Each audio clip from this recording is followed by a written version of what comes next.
Վարքի հոգեբանական վերլուծության շնորհիվ հնարավոր է ոչ միայն մտերմանալ, բացահայտել եւ կառավարել մարդկանց, նույնիսկ հայտնաբերել սուտը։ Պրոֆայլինգ անվանումը ստացած հոգեվերլուծական հնարքներն այսօր լայն կիրառություն են գտնում նաեւ Հայաստանում։ Մենք շատ հաճախ ժեստերը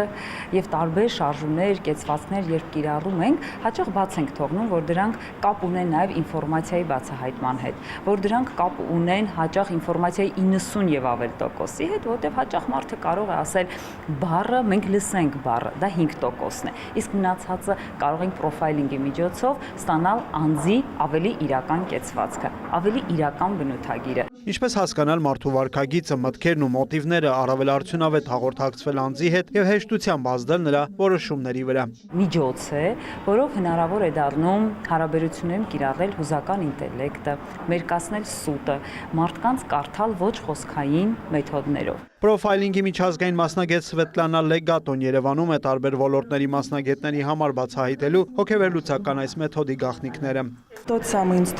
Սա մի մեթոդ է, որի օգնությամբ օրինակ կարելի է բացահայտել հանցագործությունը, այն յուրօրինակ ստի դետեկտոր է։ Այս հնարքը ոչ միայն սեփական էմոցիաները, այլև մարդկանց կամ խմբերին կառավարելու մասին է։ Պրոֆայլինգը կիրառվում է հոգեբանության, մարդկային ռեսուրսների կառավարման, իրավաբանության, բանկային ոլորտներում, քննչական մարմինների աշխատանքում։